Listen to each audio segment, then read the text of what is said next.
Everybody, welcome to the introductory lectures for youth engagement on 2030 Development Agenda and Sustainable Development Goals. Today, the topic will be SDG 11, and the speaker will be Mr. Yves Zimmermann. It is our great pleasure to welcome Yves to this lecture series because he is not only a thinker with a strong blend toward philosophy, but he's also a practitioner. He has been the project manager for many years. He's a specialist in governance, and also because he has served in the parliament, and so he knows the parliamentarian, the whole political and policy making process. He joined in 2008 the Euro Metropole of Strasbourg, and he structured a participatory democracy of proximity for the city and set up a council of social and solidarity economy. Both are very significant development, and I'm sure you will get sort of a glimpse of what these two things are all about. In 2016, he was given the responsibility of steering Strasbourg's application for the title of European Green Capital. He experimented with new levers for ecological transformation through systemic approaches. For air quality control, different urban projects such as transportation and also housing, also redevelopment of certain areas of the city. And of course, food supply and food chain is also a very important urban topic. The whole approach is in view of aligning the development of Strasbourg with the 2030 agenda and the related sustainable development goals. Currently, he's preparing the first French voluntary local review for 2023. And it is a process of taking the full agenda and to look at the implementation and progress made from a local perspective. So with that said, we welcome Yves to give today's presentation. Alicia, for your welcome words, very friendly. Thank you. Well, let me sort of give a little bit of a hint of the talk that Yves will be giving today. We mentioned today's topic is about SDG 11. It stands for making cities and human settlements, meaning smaller communities or rural areas, more inclusive, safe, resilient, and sustainable. It is a very big agenda. And specifically, before we go into today's presentation and lecture, I will ask Yves to say a few words about Strasbourg and what does that mean to be Euro Metropole. Thank you, Alicia. I will give you a short presentation of Strasbourg. As you can see, Strasbourg is a medium-sized town located at the French-German border, well known for good reasons and bad reasons, the war between Germany, for example, but also because of his heritage with a very magnificent cathedral from the medieval times. Also now, since 1949, hosting the European Parliament, European institution with the Council of Europe, the European Parliament. Strasbourg is a seat of a European institution. And you see also a new bridge between France and Germany, which is dedicated to the tram. Both cities, French and German cities, are linked with this great mobility infrastructure.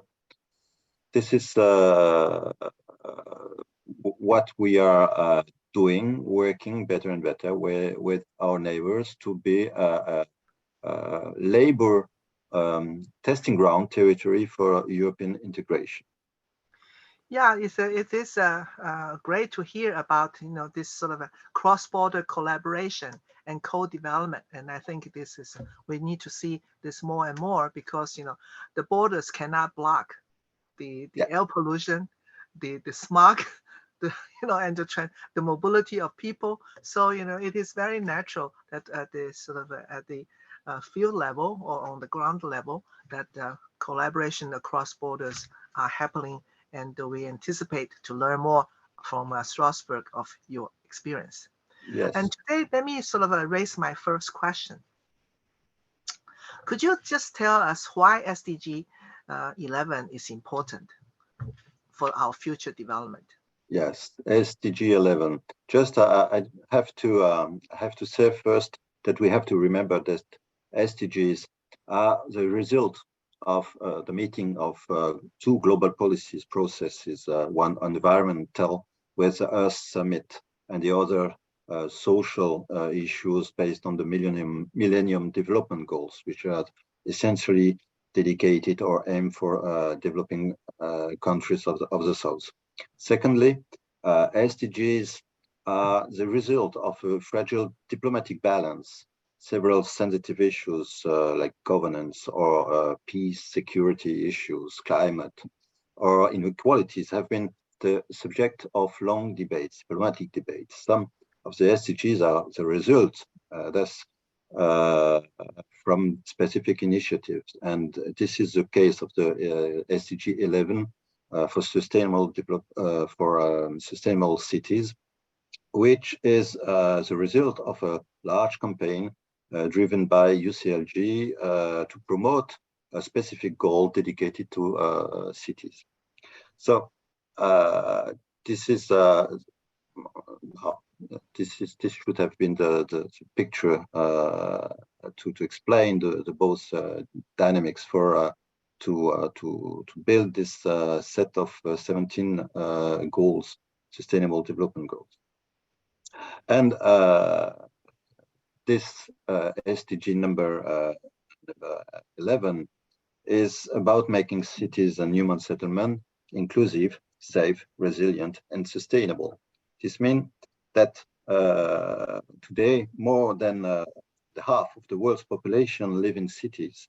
By 2050, an estimated 7 to 10 people will likely live in urban areas. As you can see, cities are the place of 80% of global GDP. So even the city occupies just 3% of the Earth's land. Cities are accounting for about 70% of greenhouse gas emissions. This is very a huge question. Yeah. Also consuming 60 to 80% of energy of global consumption. So yes, urban scale is a very key issue for a sustainable future. Yeah, well, never look at the cities from that perspective. Indeed, city is highly concentrated population. Of course, also human activities from economic to culture, but also we also noticed as the diversity, the disparity within the city itself in terms of the standard of living, the conditions of work. So I think the city is a very complex system that we do not normally sort of look at as a whole, but rather sort of looking at in a silo mansion. And I also want to thank you for bringing us back to remember that it's a historical root about the SDGs. It is not just by 2015 all of a sudden policymakers wake up and say we're going to do this 2030 agenda, but it has been a 30 years or even longer process of trying to sort of come to an understanding and certain insight to agree that we have to have a solidarity for everyone. So in that context, how are we going to measure progress in terms of implementing SDGs within the urban areas? As you said, huge world population, very little land, and also almost no resources. What are the targets and indicators that will be used? Yes, targets, indicators are the framework of sustainable cities. As you know, sustainability lays on three main pillars: economy, social, and environment. But the new framework of SDGs has introduced more likely the 5P. That means people, planet, prosperity, peace, and partnerships. So the three pillar with a fourth one, which is governance, are more found in each goal through its different targets, and especially SDG 11, which aims to be inclusive, that's maybe social, safe, resilient, or sustainable, is a good example for a balanced combination of the four pillars within the 10 targets and sometimes within each target. Okay, as you can see, the social one, for example, the first one, the housing, safe and affordable housing. This is a social issue for having a basic service of homes, especially for in southern countries where there is a lot of upgraded slums. So economic targets, as you can see, the 11th C is supporting less developed countries, including financial, technical assistance in building sustainable and resilient buildings, utilizing local materials. This is an economical local issue. There are also another one, environmental, which is dedicated to reduce the impact of city by paying special attention to air quality and waste management. This is 11.6. So governance also, this main fourth pillar is included in SDG 11 through the third one, inclusive and sustainable urbanization, which aims to build the decision to build the new planning of the city with participatory processes with the citizens. This is very, very important.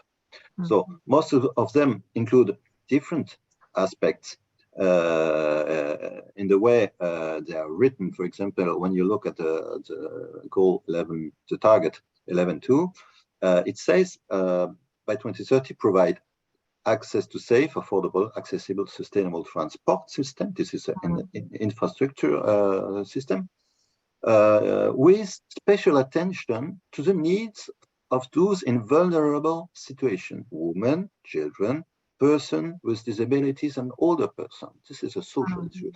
So sometimes also some targets are including different pillars through problematics they should consider. For example, the fifth one significantly reduce the number of deaths and the number of people affected, and decrease the direct economic losses relative to global gross domestic products caused by disaster, including water-related disaster, with a focus on protecting the poor and the people in the vulnerable situation. So the effect of climate change and disaster that are coming. So this is all fully included in those different targets.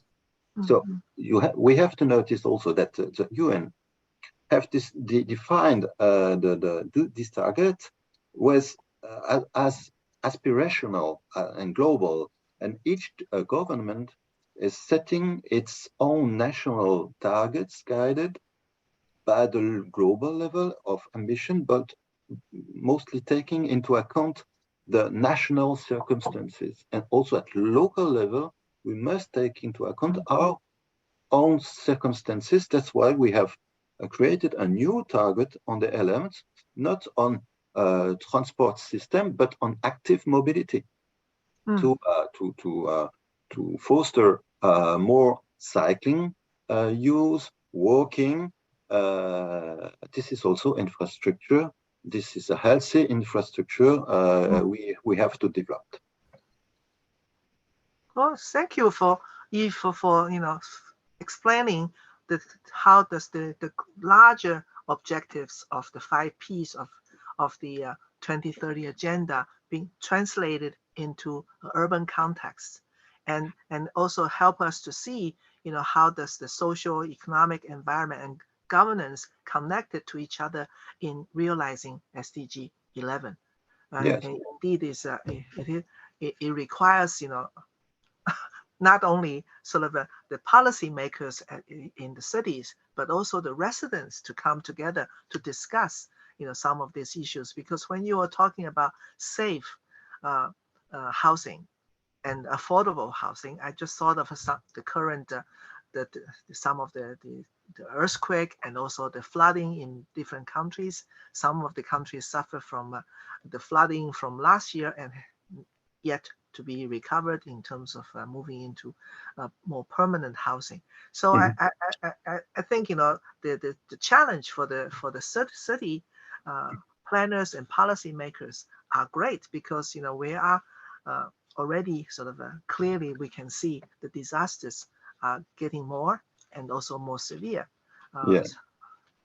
so the I hope we will be able to learn from your experience to Yeah. go forward.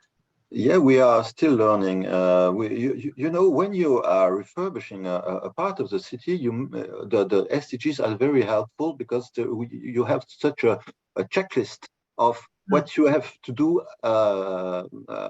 the most as priority. So I can show you here. We have a big refurbishment urban part of the city, and we used the SDGs as to evaluate what our ambitions are, and how our actions plan fit our ambitions. And mm, with the SDG, we can show our ambition and where we lack under some needs, especially here when you see this is a eco neighborhood called Danube in Strasbourg, which was built through a label of eco neighborhoods. And we see that, for example, SDG 5 is not considered in this one.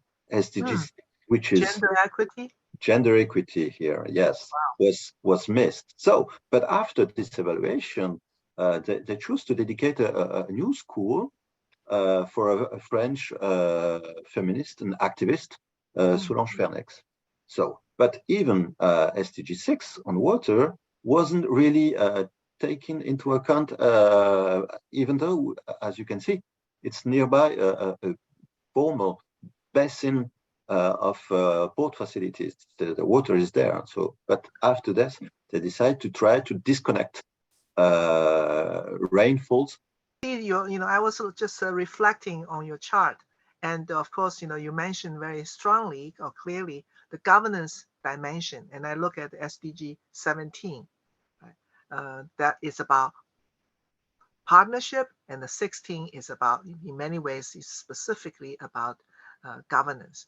So putting the different interests of the people living in the same territory, what do you consider or experience as the key challenges in implementing the SDG, uh, not only 7, 11, but all the related interpretation of Yes, to happen in cities. it's a very positive approach from SDGs. They are identifying some synergies, some difficulty Mm, oppositions, and you have to make trade-offs that make mm, compromises. And this is the very interesting thing with in city. You have to consider all things and find your priorities. mm, Here you have a view of Strasbourg and its cathedral, its medieval center, which was classified in 1989 mm, as a UNESCO World Heritage. And by this labelization recognition, we saw that the cathedral, the stones of the cathedral, which are pink sandstones, should have been pink, but they were black, fully black. mm, So due to air pollution, due to car traffic and activities, most of the activities, so the politicians during these times ask themselves, what about our lungs? if the stones are so black, our lungs must be also this. So this was a starting point. I'm laughing because I was thinking we are superhuman beings, so our lungs is always red. Yeah, probably we are resilient. We can heal ourselves, but it's just to avoid air pollution. Air pollution is very as we said, Serious. for a crucial question of urban areas. So they decided to build a new infrastructure of tram. The election came this year, and there was a politician fight between a metro underground and a tram solution over on the field, on the ground. So the tram won the election, but still they have to convince the population, and especially the shopkeepers in the center of Strasbourg. So they choose to show in which way this infrastructure will transform the city. And here you have this communication with 200 cars, 3 buses, and 1 tram model. Yeah. Yes. So you can see that this is a real change of the shape of the street, of the use of the street. And yes, they had to cut the car flows through the center, and they decided to dedicate the city center, the Grand Ile, near the cathedral, just for not, but with some remaining roads for to get in, but not to cross the city center, to get in and to get out with both. Makes sense. Yes. So that was very useful to explain to the people what's to the shopkeepers, especially because they said we have to keep parking to let the people come to the city center to our shops for the trade and the attractiveness. So here, this is now in our days the main place in the city center called the Place Kléber, and you can see people having leisure, having shopping, and coexisting with this infrastructure. The tram here is going quite slowly through the city center, and the shops are still there, and even more.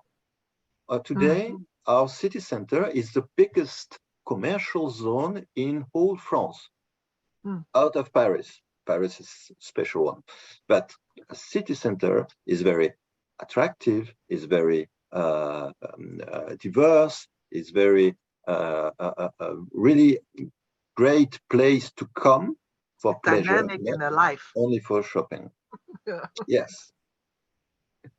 So this is very interesting, because you can see here we are tackling different kind of targets of the 11th SDG: mobility, air quality, cultural heritage, public spaces, but also SDG number 8, economical development, or tourism, or also the most important infrastructure like the Palace of Justice have been maintained in the city center, because it's still accessible and practical for the lawyers to have their practitioner office in the city center. So that's very interesting. Yeah, it's a very interesting and very important example, because I can recall many of the cities that in the past considered to be great cities, but the city centers basically have been hollowed out, being left empty, and it becomes sort of a collection center of homeless or other human misery, and including San Francisco, if I may say so. So I think this offers a great lesson to think about how to create synergies between different needs and different functionalities, as you call them.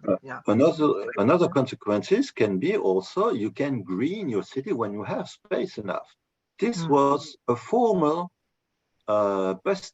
main bus station for tourist cars, and this was really transformed for being a green natural place with terrace, with people, with playgrounds for kids, just to walk by. Also for tourists, you have a sculpture that explains the city plan, and now it's very cool, refreshing part of the city. So you can build through this refurbishment, you can build a greener city also. Second challenge, because this was the first challenge to try to find the right balance between the different functionalities of the city. The second challenge is more dealing with, we have a lot of housing demand. When you have attractiveness, you have a lot of people coming into the city for jobs or for security, for education, for health. Education. Yeah. But in 2008, the new elected mayor chose to stop urban sprawl because the city was going to grow wider and wider, eating the space of agricultural fields.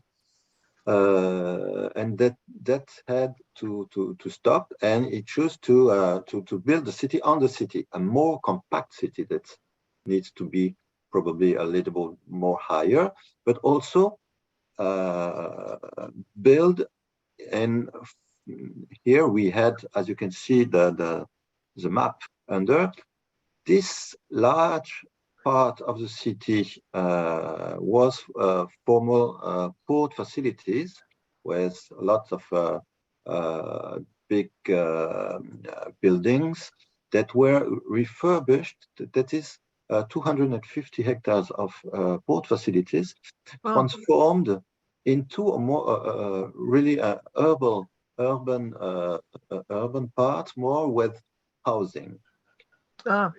Housing, offices, schools, shelter for elder people, services, infrastructure of mobility. As you can see on the picture over, the tram line, an extension of the tram line, came through all this empty space before even any new construction. And through this line, we urbanized through a bubble of urbanization at the different tram stations first. And here you can see this part is now has a lot changed, but is now more the city next to the German part, next to Germany. So this is now a new part of the city. So we have to find this real balance between gray constructions, buildings, and green infrastructure. And the way we deal with this challenge, building more green, is by connecting the green and the blue infrastructure. We had from the south and the north, we have two big natural forests, as you can see, very preserved, with very beautiful, very high quality of biodiversity, and connecting these two forests through this refurbishment area, through the port facility, remaining port facilities, gives us the way of greening this part of formal port, and to preserve biodiversity by building corridors, green corridors from the north to the south, and even from through inside the cities through the blue rivers, the blue infrastructure, rivers, canals, as you can see here, also dedicated to leisure and sports facilities. So this connection between green and gray was feasible through this refurbishment initiatives and by stopping the urban sprawl. So finding the right balance is very demanding. Yeah, a lot of work. Yes, for the work. Yes. Okay, and Lessons learned. You gave us two yeah. very good examples. So if you have chance to do it again, what would you do differently, or what would you repeat?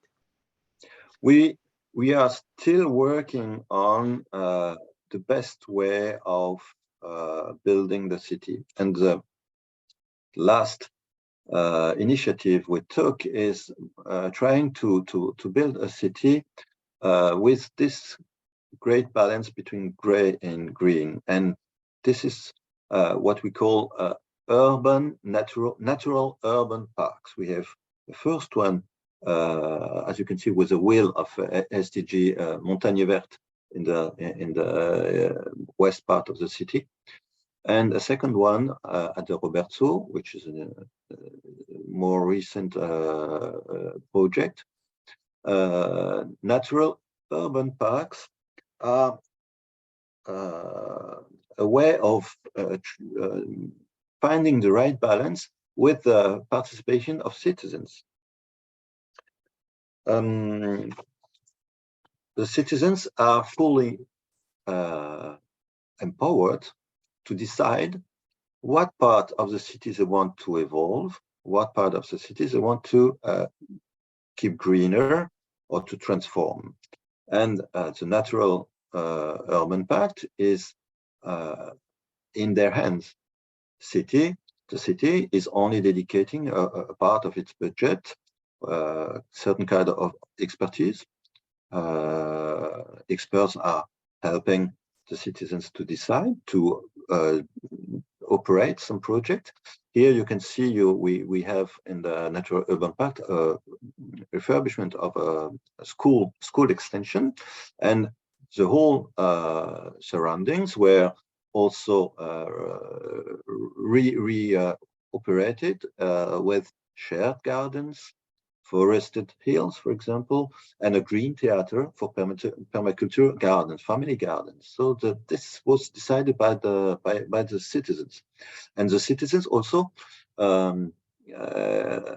look into their heritage and cultural heritage, and also patrimonial natural heritage. So they have really a cultural approach of their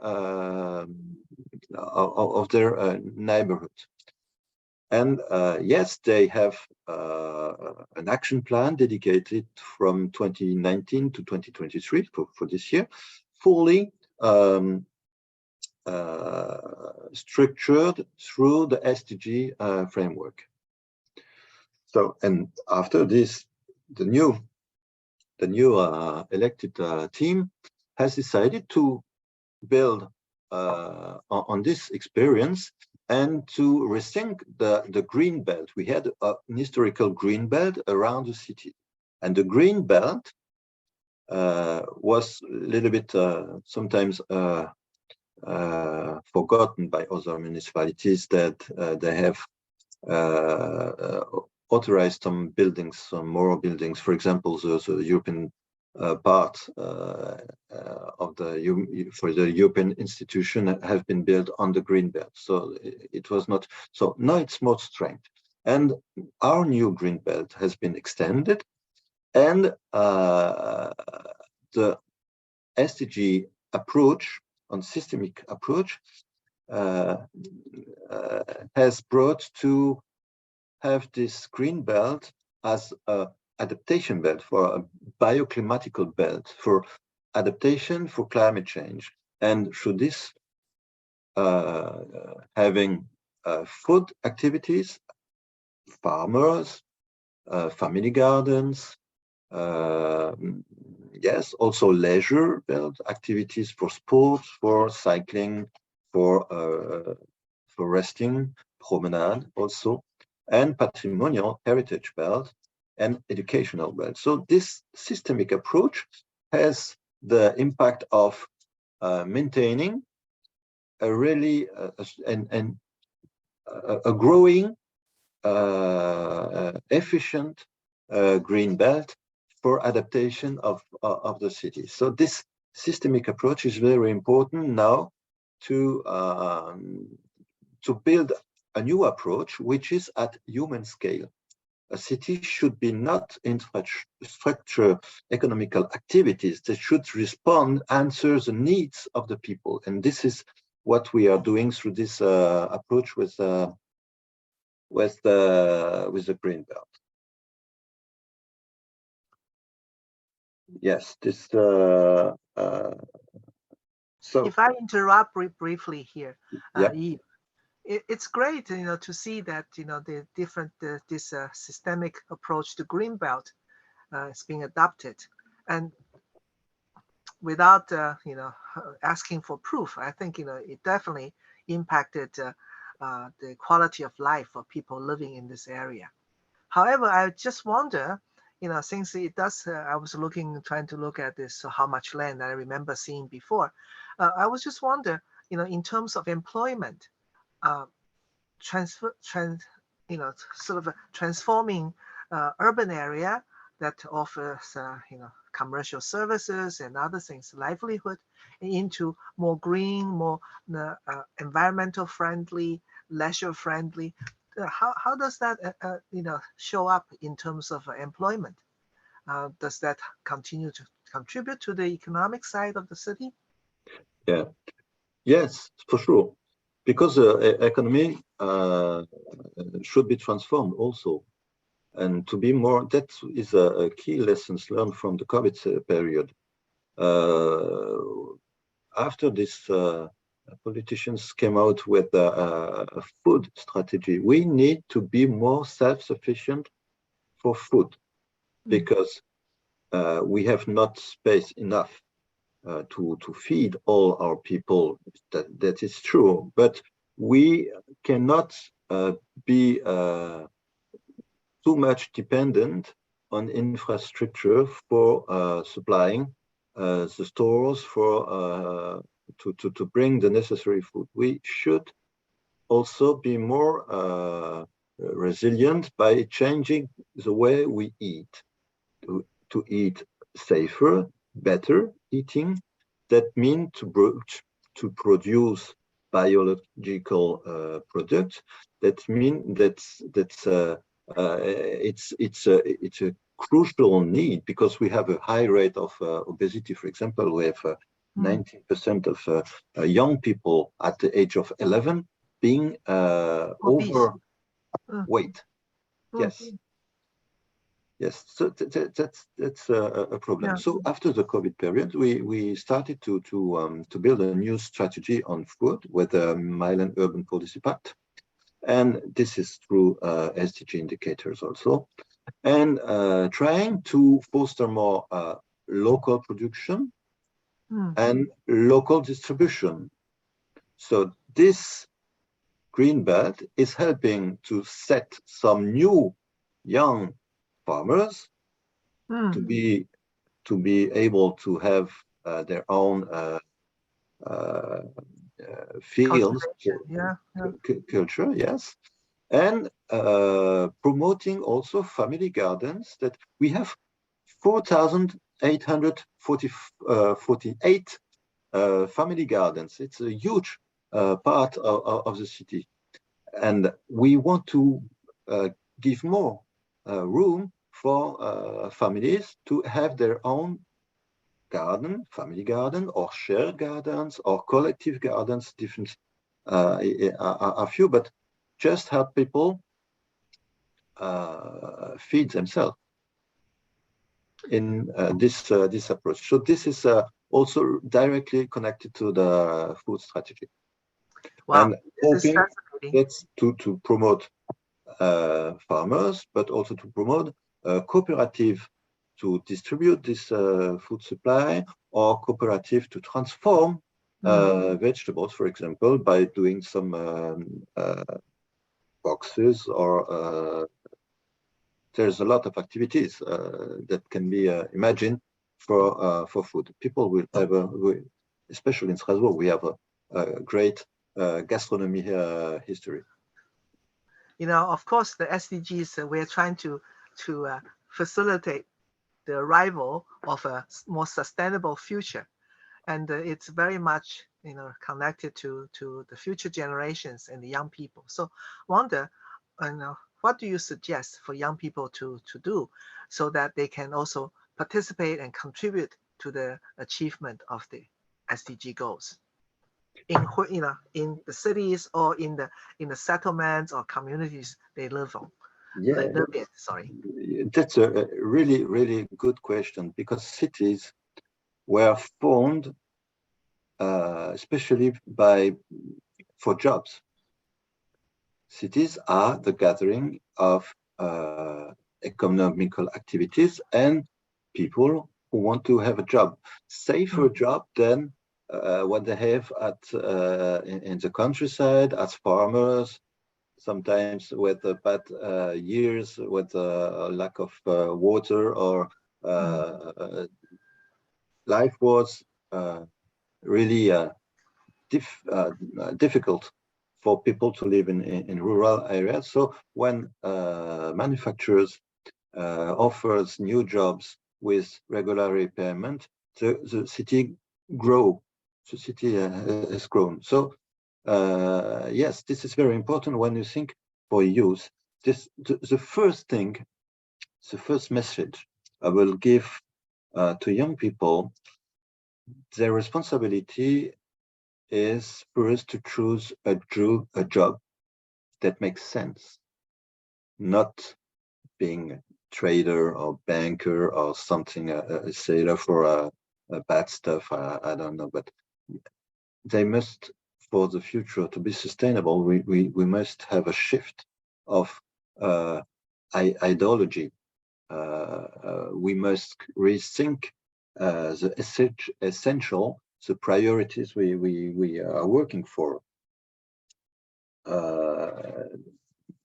So second, I would say cooperation and non-competition. Cities are gathering a lot of people, and so they gather also social difficulties, refugees, deprived people, minorities. So they are the place of inequalities, cities. The difficulties come to the cities. So cooperation is needed to overcome these difficulties, not to compete with each other. This is the second message for young in cities. And just not to be anxious.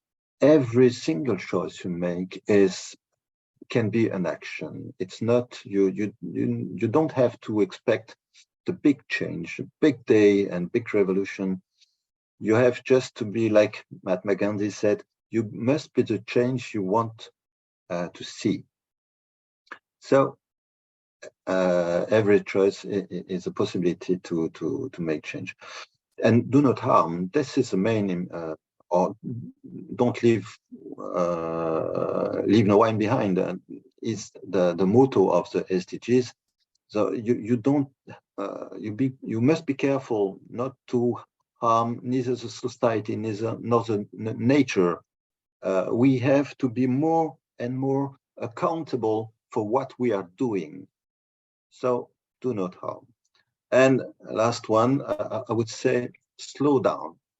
You know, cities are always more rapid, more active than rural areas.